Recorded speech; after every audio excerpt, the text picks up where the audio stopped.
안녕하세요. 올킬입니다. 고배당 당첨 인증합니다. 함께 하신 분들도 모두 축하드리고요. 스포츠 정보 공유방에서 무료로 공유해드리니 같이 먹읍시다. 아래 고정 댓글로 편하게 말 걸어주세요. 홈팀 아르메니아 포메이션은 4-3-2-1이며 세비키아는 전방에서 연계와 마무리를 시도할 수 있지만 압박에 몰리면 쉽게 고립된다.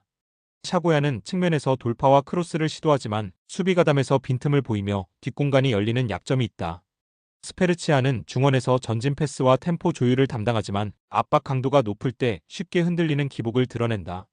아르메니아는 전체적으로 라인을 낮추며 대응하지만 수비 간격이 벌어지면 페널티 박스 근처에서 공간을 내주는 경우가 많다. 원정팀 포르투갈 포메이션은 4-2-3-1이며 호날두는 여전히 문전에서 제공권과 마무리 능력을 갖춘 핵심 스트이커다. 프란시스코 콘세이상은 클래식 윙어답게 터치라인을 따라 빠른 침투와 돌파를 이어가며 컵백 형태의 패스를 자주 만들어낸다. 브루노 페르난데스는 이선에서 전진 패스와 중거리 슈팅을 동시에 노리며 공격 전개에 활기를 불어넣는 핵심 자원이다. 포르투갈은 콘세이상의 측면 돌파와 호날두의 문전 장악력을 결합해 다양한 공격 루트를 형성할 수 있다. 세트피스에서도 킥 제공권 우위를 앞세워 득점 기대치를 끌어올릴 수 있는 팀이다. 아르메니아는 홈에서 수비 의지를 보이겠지만 전력 차이와 측면 수비 불안이 뚜렷하다. 포르투갈은 콘세이상의 돌파와 호날두의 마무리 능력을 중심으로 경기를 지배할 가능성이 크다. 브루노 페르난데스의 중거리 옵션과 세트피스 전개까지 더해지면 결국 포르투갈의 승리가 가장 유력한 그림이다. 홈팀 잉글랜드 K는 페널티 박스 안에서 전형적인 킬러 본능을 발휘하며 공중볼 경합과 발밑 마무리 모두에서 압도적인 결정력을 자랑한다. 사카는 측면에서 폭발적인 스피드와 컷신 패턴을 활용해 상대 수비를 흔들고 케인과의 연계로 득점 루트를 열어낸다. 갤러거는 중원에서 메잘라 움직임을 통해 순간적으로 측면 하프 스페이스로 침투해 들어가며 케인에게 결정적인 찬스를 공급하는 역할을 수행한다. 잉글랜드는 전형적인 4-4-2 구도 속에서도 갤러거의 전술적 침투와 케인의 피니시 능력이 결합해 다채로운 공격 패턴을 만들어낸다. 원정팀 안도라 로드리고 타피아는 전방에서 성실한 움직임과 압박을 가하지만 제공권과 결정력에서 한계가 뚜렷하다. 발레스는 중원에서 전개를 시도하지만 압박이 강해질수록 탈압박 능력이 부족해 쉽게 고립될 수 있다. 가르시아는 측면에서 활동량으로 기여하지만 개인 기량이 떨어져 강팀 수비를 뚫기엔 역부족이다. 안도라는 4-4-2를 유지하며 수비 블록을 형성하지만 전술적 완성도가 낮아 하프 스페이스 침투를 막아내기 어렵다. 잉글랜드는 갤러거의 전술적 침투와 케인의 결정력, 사카의 폭발적인 돌파까지 더해 공격 루트를 다양하게 만들어낸다. 안도라는 수비 블록을 형성해 버티려 하겠지만 하프 스페이스 침투를 막기엔 전술적 대응이 부족하다. 따라서 이번 경기는 잉글랜드가 공격 디테일과 압박 강도를 앞세워 무난하게 승리를 완성할 가능성이 높다. 홈팀 산마리노 포메이션은 4-3-3이며 마테오니는 전방에서 몸싸움과 연계 시도를 하지만 상대 압박에 쉽게 밀려 존재감이 제한된다. 파솔리니는 측면에서 속도보다는 단순한 크로스 시도로 공격에 가담하나 완성도가 떨어져 득점 연결은 드물다. 센솔리는 중원에서 수비 지원을 맡고 있으나 조직적인 압박과 커버 범위가 부족해 뒷공간이 쉽게 노출된다. 산마리노는 전체적으로 수비 라인의 간격 유지가 불안정하고 페널티 박스 안쪽에서 집중력이 무너지는 장면이 반복되고 있다. 결국 전반부터 수비적 약점이 드러나며 상대의 공격 흐름을 차단하기 어려운 구조다. 원정팀 보스니아 포메이션은 4-3-3이며 라자리는 측면에서 드리블과 컷백으로 상대 박스 안을 공략하며 기회를 창출한다. 자노니는 중원에서 볼 배급과 전환 속도를 주도하며 공격 리듬을 안정적으로 이끈다. 카피키오니는 에이스로서 하프 스페이스 침투와 결정적인 슈팅으로 상대 수비 라인을 흔드는 핵심 자원이다. 보스니아는 전방 압박과 빠른 패스 전환을 통해 상대 박스 근처에서 다양한 득점 패턴을 만들어내는 팀이다. 특히 카피키오니가 하프 스페이스를 파고드는 순간 수비 집중력이 흔들리는 산마리노를 상대로 확실한 득점 기회를 잡을 수 있다. 산마리노는 국제 무대에서 반복적으로 노출된 수비 조직력 붕괴가 여전히 개선되지 않고 있다. 보스니아는 카피키오니를 축으로 한 다양한 침투 패턴으로 공격 완성도를 높일 수 있으며 경기 전체를 주도할 가능성이 크다. 결국 이번 경기는 보스니아가 전술적 상성과 흐름에서 확실히 앞서며 승리를 완성할 것이다.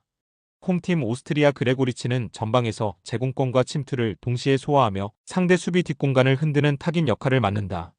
사비체르는 중원에서 압박과 볼 배급을 동시에 수행하며 활동량으로 경기 흐름을 주도한다.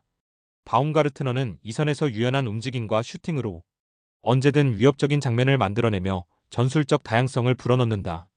오스트리아는 4-2-3-1을 기반으로 하되 중원에서 수적 우위를 확보해 점유율을 안정적으로 가져가고 공격 루트를 다채롭게 전개할 수 있다. 원정팀 키프러스 카쿨리스는 전방에서 활동 반경이 넓지 않지만 순간적인 집중력으로 결정적인 기회를 살릴 수 있다. 앤더슨 코레이아는 측면에서 스피드를 활용한 돌파로 공격 활로를 열려하지만 후방 지원이 부족할 경우 위력이 반감된다. 키리아쿠는 중원에서 압박과 수비적 커버에 기여하지만 상대 미드필더 숫자에서 밀리면 영향력이 제한적이다. 키프러스는 4-4-2 전형으로 두 줄 수비를 두텁게 형성하려 하지만 중원에서 수적 열세로 인해 점유율을 내주며 경기 흐름이 끊길 위험이 크다. 오스트리아는 사비체르와 바움가르트너를 중심으로 중원에서 확실한 우위를 만들어낼 수 있다. 키프러스는 두 줄 수비를 유지하려 하겠지만 전개와 빌드업에서 열세를 보이며 결국 몰릴 수밖에 없다. 이 경기는 오스트리아가 안정된 전술 완성도를 앞세워 승리를 확정지을 가능성이 크다.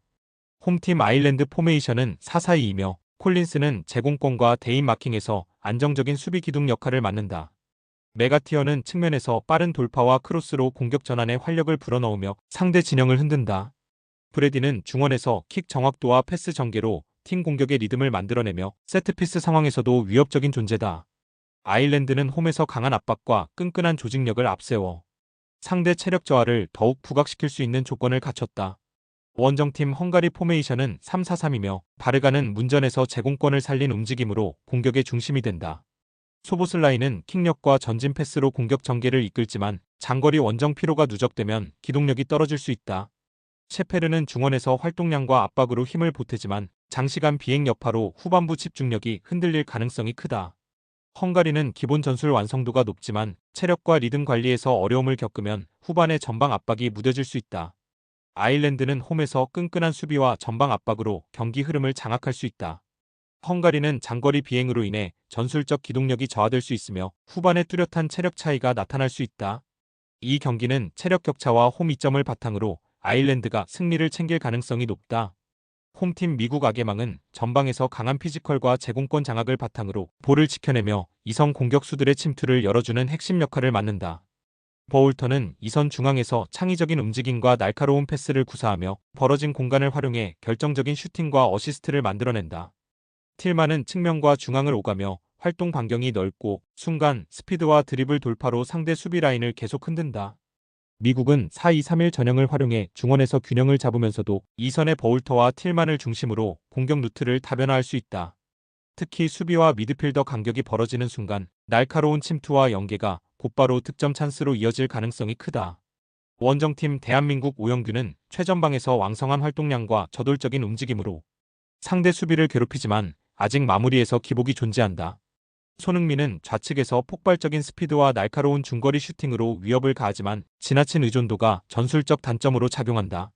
이강인은 중원에서 창의적인 전개와 패스 공급을 통해 공격의 활로를 열어주지만 수비 전환 시 피지컬적인 한계가 드러난다. 대한민국은 4-2-3-1 구조로 전개하지만 최종 수비와 미드필더 사이 간격이 넓게 벌어지는 불안 요소가 자주 노출된다. 이 간격이 열리면 상대 이선 자원들이 슈팅이나 결정적인 패스를 시도할 수 있는 공간이 그대로 열리며 이는 곧 실점으로 직결될 위험이다. 미국은 벌어진 간격을 놓치지 않고 파고들며 버울터와 틸만의 연계로 경기 흐름을 장악할 수 있다. 대한민국은 손흥민과 이강인의 개인 능력으로 균형을 노리겠지만 근본적인 전술적 불안은 쉽게 해결되지 않는다. 결국 이 경기는 간격 관리 실패를 노린 미국이 흐름을 주도하며 승리를 완성할 가능성이 크다.